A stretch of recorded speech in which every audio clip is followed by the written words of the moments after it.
1995년 교육사업에 뛰어들었다. 모두가 힘들었던 IMF 시절이었지만 사업은 점점 성공 가도를 달렸고 창업 7년 만에 코스닥 상장까지 성공했다. 회사는 매출 880억 규모로 성장했고 나는 자산 100억 원을 거머쥐었다. 하지만 좋은 날도 잠시. 사업 확장에 계속 실패하며 결국 회사는 상장 폐지되었고 나는 파산했다. 내가 망한 이유는 두 가지였다. 첫째는 아이러니하게도 열정 때문이었다. 무리한 신규 사업을 계속했고 거듭되는 실패로 많은 돈을 날렸다. 두 번째 이유는 성공 도취 때문이었다. 주변의 칭찬과 칭송에 으스해진 나머지 어느새 초심은 사라지고 욕망 덩어리로 변해갔다. 나는 2019년 회생 절차를 마무리하고 많은 사장님들에게 경영의 통찰을 나누는 경영 컨설턴트로 다시 일어섰다. 불황 속에서 망하지 않기 위해, 견디며 살아남기 위해 사장은 어떻게 일해야 할까?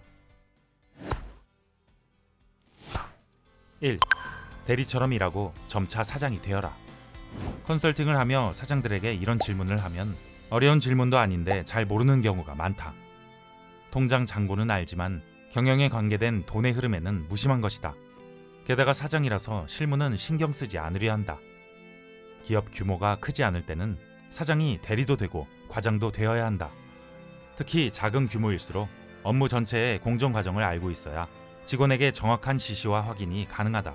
주방장이 없으면 주방장이 되고 홀직원이 아프면 서빙도 할 줄 알아야 하는 것이다. 그러다가 회사 규모가 차츰 커지면 사장은 실무 능력을 감출 줄도 알아야 한다. 이때는 오히려 참견하고 싶은 마음을 참는 것이 리더십이다. 2. 무조건 열심히만 일하지 말아라. 열심히 일하는 사장님이 참 많다. 쉴 새 없이 사람을 만나고 바쁘게 움직인다.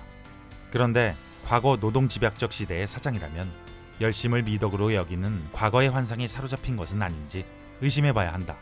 그래서 사장은 무조건 열심히 하기 전에 왜 이 일을 이 시간에 하고 있는가라고 스스로 질문하고 답해야 한다. 사장은 시간과 열정을 안배해야 한다.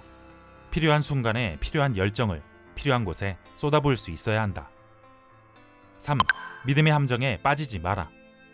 나는 실패 과정에서 많은 사람의 배신을 겪었다. 사장들이 자주 빠지는 잘못된 믿음의 함정 때문이었다. 사장은 사람을 어디까지 믿어야 할까? 잘못된 믿음의 함정 중 하나는 특정 인물에게 전적으로 의존하는 치중된 믿음이다. 작은 기업에는 사장이 전적으로 신임하는 핵심 인물이 있다.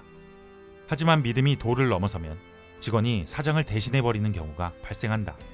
급기야 사장조차도 함부로 건드리지 못하는 존재가 되어 지시조차 눈치를 봐야 하는 상황에 이른다.